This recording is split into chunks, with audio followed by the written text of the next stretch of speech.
this is how I plot my books. So, what should the major plot line be for book two? Let's see. What components do I need? Some sort of overcoming. Well, that's weird because it's book two of three, and I have the Ten of Cups here. Unless it's like a temporary thing. Okay, so like maybe it feels like happily ever after initially because of what happens in book one. And then, so there's a sense of like, yes, we did it. It's all good. Now we can have like our happy little life together. And then shit goes down. Look, all of the things. All of the things. Oh, this is interesting. Okay, so I got the Hanged Man card. And my book is based on Norse mythology. And so, and in Norse mythology, Odin hung himself from the tree thing to gain knowledge and stuff. So I'm just like, okay, Odin. So obviously Odin. Okay, so I have the Ace of Swords here. He's got newfound clarity. But then what does he do with it? Because obviously we have to have a turn. We have to have a turning point because I know where the book ends based on the mythology plot points that I'm doing. I know where it ends. So where's what is this turning point? What is the big turning point? Yeah, Wheel of Fortune. Okay, so big turning point. And the Three of Pentacles. Teamwork. Teamwork makes the dream work. Okay, well, yes, we have our allies in it, but I need the plot point that's like now shit's about to go down. So I need something. Five of Pentacles. Okay. Yes, and then we have the Fool, a new journey begins. Ace of Wands, so someone's okay. Well, at least I have the beginning of this book. So everything feels all great. I think this is my leading lady, and she's starting to develop and strengthen her magic in the book at this point. Like she's coming into a whole new level because of what happens in the first book. But then Page of Cups. Okay, so then there's some sort of insight, some intuition that happens. Ooh. Dream sequence. King of Wands, King of Swords. This is harder than it was for the first book. The first book, I had everything so freaking plot out with these cards. Interesting. Not so much of the third book. I need the second book. The second book is important. Okay. Okay, so I got my dowsing rods here to ask some more questions. Okay, we're clear. Come on. So then we're clear on what the beginning should like. Everything is great in the beginning, and everything is, yeah.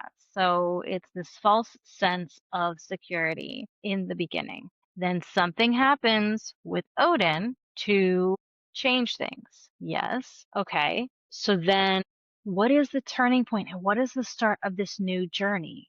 Because obviously they have to go through this whole journey. We've got to end up in a real dark place. So we're starting real nice and we got to end up in a real dark place. So what turns us towards that darkness? Yes, Loki, that doesn't help me at all. So I need the turning point and I need the journey. This is what I need in this conversation, my friend. What is the turning point? Still don't know.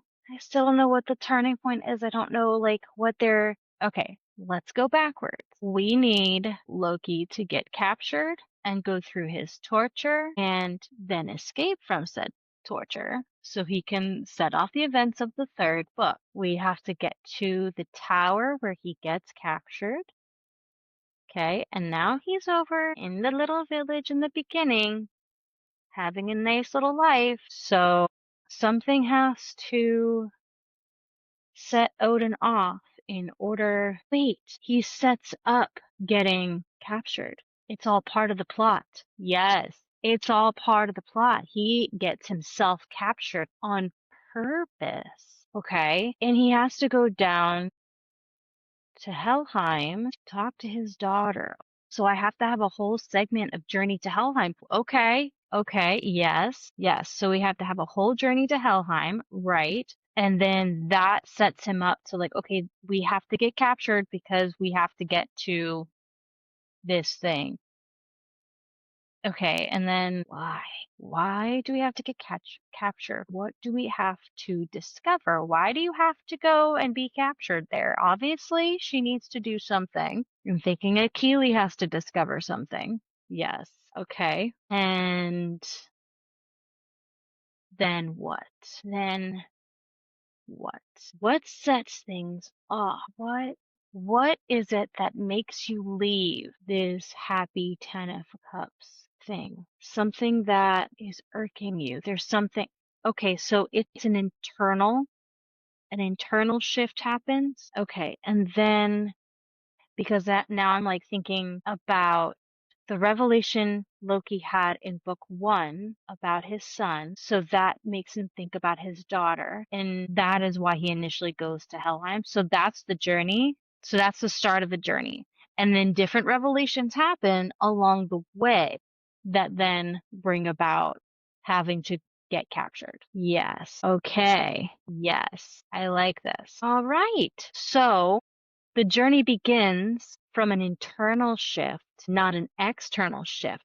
That's important to note. Amazing. Okay, and so now I have some of the beginning starting points of plotting my second book. Yay!